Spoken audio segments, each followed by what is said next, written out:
L'objectif de cette vidéo, c'est de démontrer la troisième loi de Kepler dans le cas circulaire. Je vous rappelle que cette loi, c'est t carré sur a cube égale constante, où t est la période de révolution, le temps que met la planète à faire un tour, et a, le demi-grand axe, qui a été représenté ici. Dans le cas circulaire, le Soleil se retrouve au centre, et demi-grand axe et demi-petit axe sont tous les deux égaux à R.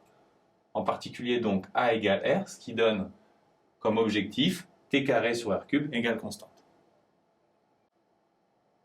La clé pour faire cette démonstration, et cette clé vous ne pouvez pas la deviner, donc je vous conseille de la prendre, c'est deux calculs différents de V carré.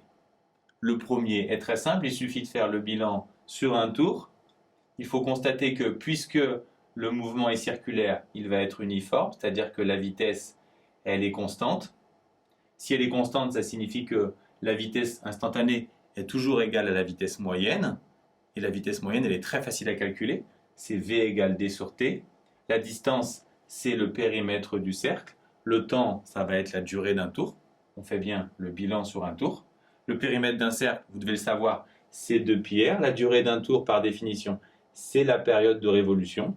Et pour obtenir une première formule de V carré, il suffit donc de mettre au carré. Le deuxième calcul de la vitesse au carré se fait avec la deuxième loi de Newton. Pour l'appliquer, comme d'habitude, on passe par les étapes préliminaires. D'abord, le système. Ici, pas de problème, c'est la planète assimilée à son centre de gravité. Le référentiel, attention, puisque la planète tourne autour du Soleil, on va le choisir héliocentrique. Le repère, il est impossible à deviner pour un élève de terminale. Il faut apprendre par cœur qu'il faut introduire ici un repère mobile de Freinet. Mobile parce qu'il suit la planète, avec un premier vecteur qu'on appelle tangentiel, qui est tangentiel justement au mouvement et qui suit la vitesse. Un deuxième vecteur qui est normal, qui est perpendiculaire au premier, dirigé vers le Soleil. Et il faut apprendre aussi par cœur que dans un repère mobile de Freinet, l'accélération tangentielle, c'est la dérivée de la vitesse par rapport au temps, et l'accélération normale, c'est V carré sur R. Bilan des forces maintenant. La seule force qui s'exerce sur la planète vient du Soleil, c'est la force gravitationnelle. Mais attention, ce n'est pas le poids puisqu'on n'est plus à la surface de la Terre. Il faut revenir à la formule générale des forces de gravitation. Si dans l'espace, on a deux masses, M1 et M2 séparées par une distance d, elles s'attirent mutuellement et leur intensité vaut G, constante de gravitation universelle, multipliée par masse du premier objet fois masse du deuxième objet fois la distance qui les sépare au carré. Dans notre cas, c'est la force gravitationnelle qu'exerce le Soleil sur la planète, qui vaut donc G fois masse du Soleil fois masse de la planète. La distance, c'est R qu'on met au carré, et la direction est donnée par le vecteur normal n. Ensuite, on applique la deuxième loi de Newton. Somme des forces extérieures égale ma. Attention à la masse, c'est la masse du système, donc la masse de la planète.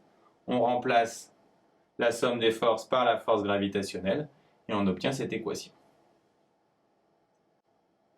Comme on a MP des deux côtés, on peut simplifier par MP. Ensuite, puisqu'on a une équation vectorielle, vous avez l'habitude maintenant, on va la traduire dans les coordonnées du repère, ici dans le repère de Freinet NT. Donc l'accélération, ça va être AT et AN. Pour cette expression, tout est suivant n, donc on n'a rien suivant t. Et suivant n, on a GMS sur R carré. Ensuite, il faut se souvenir que dans un repère de Freinet, il y a deux formules que vous devez connaître par cœur. On a donc AT qui vaut dV sur dt et AN qui vaut V au carré sur R. D'où le système. dV sur dt égale 0. Et GMS sur R carré égale V au carré sur R. dV sur dt égale 0, ce qui signifie que V est constante, ce n'est pas une surprise, on le savait déjà. Ici, en divisant par R, on trouve une formule pour V carré. Je vous rappelle qu'en faisant le bilan sur un tour, on avait une deuxième formule de V carré, et en les croisant, on va retrouver la troisième loi de Kepler. Donc, V carré est à la fois égal à GMS sur R et à 4 pi carré R carré sur T carré. Autrement dit, ces deux expressions sont égales. Pour former T carré sur R cube, il suffit ici de multiplier par T carré, de diviser par R carré, ce qui va nous donner du R cube ici, et de diviser enfin par GMS. On obtient ainsi cette constante qui dépend de la masse du Soleil. Si je suis allé un peu vite, on multiplie par T carré, ensuite on divise par R carré, ce qui donne R cube, et on divise par GMS.